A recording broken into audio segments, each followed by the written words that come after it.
Salut, face à Pierrot, c'est parti. Première longue question de Fabio Tess. Salut Pierrot, j'ai une question qui mérite une réponse car aucun commentateur sportif n'a évoqué cette donnée concernant l'avenir de Mbappé. Selon moi, Mbappé ne souhaite pas quitter le PSG cet été pour une raison financière. En effet, s'il est vendu 150 ou 200 millions, il empoche une prime à la signature de 20 millions € max, car le Real ne pourra pas payer plus. S'il part libre l'an prochain, donc sans transfert à payer, n'a-t-il pas déjà négocié une prime à la signature de folie, genre 100 millions, qu'en penses-tu? Je pense que, alors pour le coup, vraiment sincèrement, je ne pense pas que l'argent soit le moteur d'Mbappé, parce que à 24 ans, de l'argent, il n'en a plus besoin, ni lui, ni sa famille, ni sa future descendance. Je pense que dans cette histoire, il y a quelque chose qu'on met totalement de côté. Pour moi, c'est une erreur.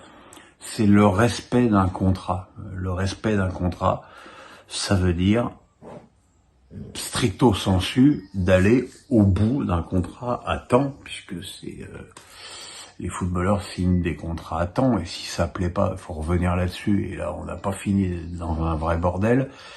Et voilà, un contrat à temps, quand il est fini, il est fini. Rien ne dit, il n'y a aucun règlement, même aucune morale qui dit qu'un joueur doit partir avant la fin de son contrat pour que son club puisse toucher une indemnité de transfert. C'est un leurre, ça. Maintenant, rien ne dit non plus que la position de Mbappé inclut nécessairement un départ du PSG. Il en a peut-être marre de jouer dans une équipe en bois comme la saison dernière. Peut-être que si cette année le PSG fait un recrutement de grande valeur et que le PSG va, disons, en demi-finale de Ligue des Champions et fait une belle saison sur le plan football, peut-être que ça le fera changer d'avis. Maintenant, faut arrêter de supputer là-dessus, quoi. Si je réponds aussi longuement à toutes les questions, ça va être face à Pierrot, le plus long de l'histoire du monde. Julie Ricci me dit: quel est le problème avec Marseille qui ne tient pas un coach plus d'une année et qui a du mal à attirer un coach de haut niveau? Je suis très inquiet pour la saison à venir. Quel est ton avis éclairé? Merci déjà de dire que mon avis est éclairé. Si on veut bien considérer que les trois plus grands clubs français avec Lyon sont Paris, Marseille et Monaco, on s'aperçoit que les trois derniers cités n'ont toujours pas d'entraîneur au moment où on se parle. Alors, on est que le 20 juin, il n'y a pas le feu au lac non plus. Et il faut aussi se méfier de toutes les rumeurs qu'on peut lire dans la presse et encore plus sur les réseaux sociaux, où on fait miroiter des trucs invraisemblables aux supporters juste pour faire du clic. Voilà, il faut aussi faire confiance aux gens qui travaillent. Maintenant, c'est vrai que Sampaoli a acheté l'éponge, que Tudor a acheté l'éponge, que ce sont pas des signes extrêmement encourageants pour des entraîneurs à forte personnalité comme Pablo Longoria semble souhaiter en chercher. Donc voilà, mais on verra, vous inquiétez pas, ils finiront par trouver, et puis ce sera au nouvel entraîneur de jouer. Gaëtan Petit. Bonjour Pierrot, verrais-tu d'un bon œil l'arrivée de l'Arabie Saoudite à l'OM? As-tu d'ailleurs des informations à ce sujet? Alors quand j'ai des informations, c'est sur des trucs qui sont au moins dans l'ordre du possible. Pour moi, depuis le début, c'est un leurre. Il n'y a aucune... Je ne vois pas. Très franchement, si l'Arabie Saoudite voulait acheter Marseille, ça se ferait en un claquement de doigts.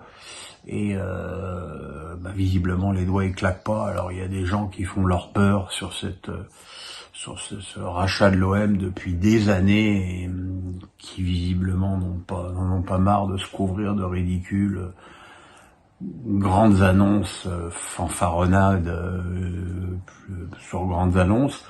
Voilà, le truc, c'est que, bah voilà, pour moi, il y a rien. Éric Gauthier, la Croatie n'a-t-elle pas laissé passer sa dernière chance de trophée pour cette génération Modric-Perisic? Si, sûrement, puisque les deux joueurs cités ne sont pas éternels. Maintenant, j'ai jamais participé à cette hype pour cette équipe de Croatie qui, mis à part le fait extrêmement louable d'ailleurs de venir d'un petit pays, n'a quand même jamais proposé un football hyper offensif et hyper chatoyant. Ceci dit, il souffre d'un manque d'attaquants cruel. Enfin bon, quand ton objectif au moment où tu commences un match international, c'est de faire 0-0 et de te qualifier au tir au but, faut pas t'étonner que des fois, ben, tu passes pas au tir au but. Alors ça a marché contre le Brésil, ça n'a pas marché contre l'Espagne. C'est IVB me dit bonsoir Pierre, avec le probable départ de Mbappé, le PSG doit-il construire son projet autour de Neymar? Perso, je réponds oui à 100%, mais ton avis m'intéresse. Alors, je pense que ici, tous ceux qui me font le plaisir de me suivre ici savent l'amour et l'admiration que j'ai pour Neymar. De là à penser que petite mètre de croissant. De là à penser que le PSG va construire son projet autour de lui, ça va pas du tout être dans l'air. Maintenant, l'arrivée probable de Luis Enrique va certainement changer la donne parce que les deux hommes ont une relation assez exceptionnelle. Et je pense que Luis Enrique voudra redonner sa chance à Neymar. Maintenant aussi, il faut voir comment Neymar va récupérer de son opération à la cheville et de la longue absence qui en découle. Montjoint Saint-Denis me dit, est-ce que une potentielle arrivée de Luis Enrique changerait la donne pour Neymar? Je viens de répondre à cette question. Ce qui me fait rire là, c'est quand je vois que l'idée du PSG, c'est de faire Bernardo Silva, Kane, Mbappé avec le Coréen Lee et Asensio en remplaçant. Si en plus je lis que avec l'arrivée d'Enrique, Verratti et Neymar restent au PSG, je me dis bon, peut-être que pour gagner la Ligue des Champions, ils ont trouvé la bonne formule, c'est de jouer à 18. Cyril Vlaskotojovic. Un avis sur le cas Openda. Tu fais une saison de plus à Lens pour confirmer ou peut-être avoir mieux que Leipzig, ou Tim, tu vas toucher 4 fois plus à Leipzig, qui est aujourd'hui un excellent club. Openda a fait une super saison, mais ça ne reste qu'une super saison. Alors je sais qu'aujourd'hui, un mec qui claque 20 cajots en Ligue 1, ça vaut tout de suite 30 ou 40 millions, on le voit. Maintenant, je pense que Leipzig est une bonne passerelle pour Openda. Maintenant, je comprends que Lens n'ait pas envie de brader son buteur. Voilà, maintenant c'est une question de gros sous, mais enfin bon, si Lens demande 40 et que Leipzig en propose 30, j'ai comme dans l'idée.